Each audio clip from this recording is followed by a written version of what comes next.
Hello guys, welcome to another amazing day here on Foam TV. My name is Foam. So this is going to be a short one. People normally ask me, how do you feed the snails in the greenhouse?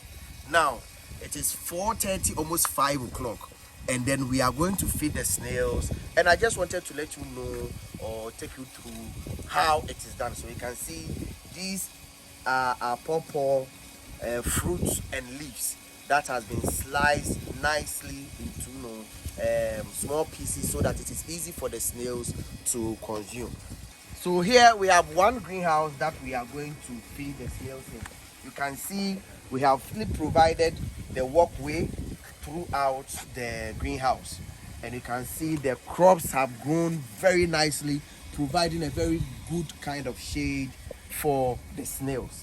Now, before you feed the snails, it's very important that you kind of sprinkle water. So you can see we just sprinkled water. Our poly tank is still running, irrigation system is still running.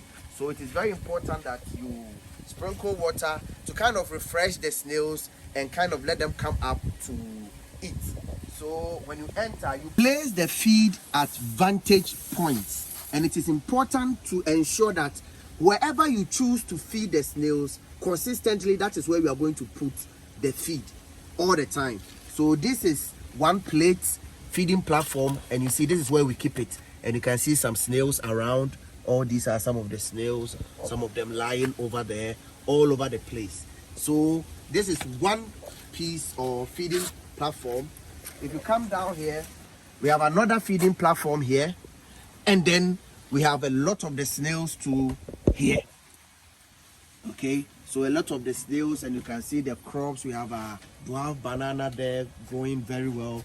The cocoyam is doing very well, covering all the spaces. And then we have another feeding platform to here. There's another feeding platform here, and you can see we have our clean water.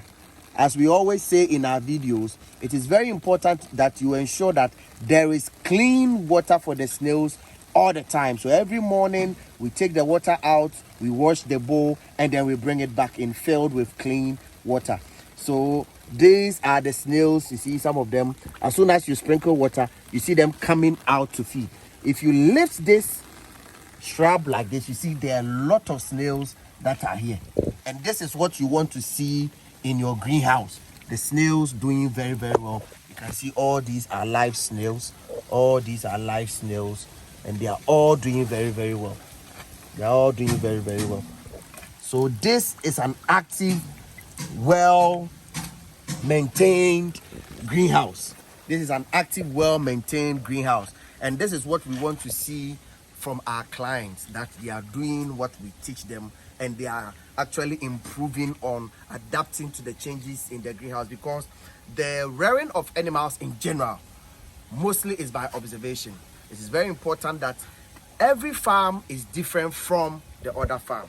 So two farms are never the same. Even if you are rearing the same kind of animal, there might be some similarities, but every farm or the animals behave differently in a different kind of way in other farms. So it is very important that you observe your farm, your animals very well, and then you ensure that you apply the changes, and you adapt to the changes that happen on the farm. So we just came to do a regular checkup here, and the farm is doing very well. We are quite impressed with how the caretaker is taking care of the animals, and this is what we want to see every time we go to each one of the greenhouses. The water throws, or the water goes, everything we're doing, I mean, they are, everything is kept very well here in this farm.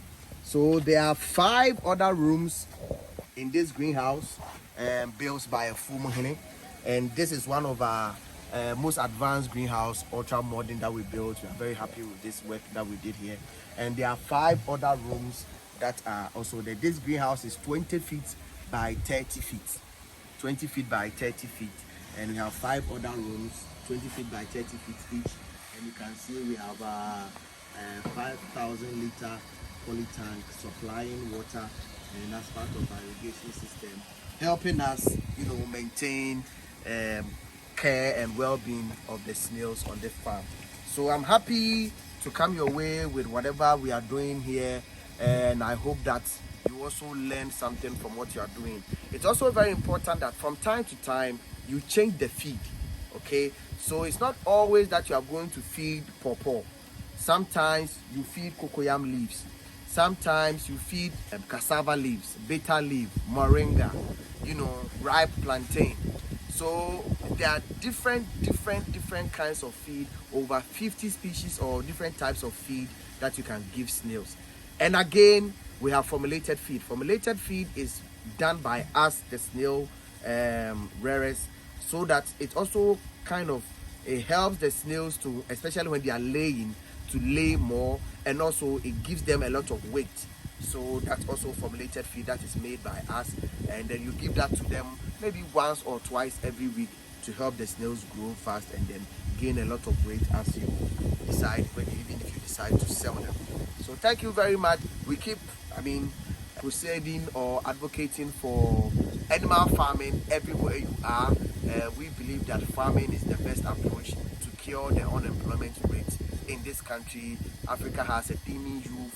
If there's only one source of industry that can help us absorb all the youth and get them out of the streets, it is farming, and we can do it. So if you are watching me, if you are interested in snail farming, any kind of farming, animal farming at all, crop farming, I would advise that you take it seriously. You can link up. Let us help you set up your dream farm.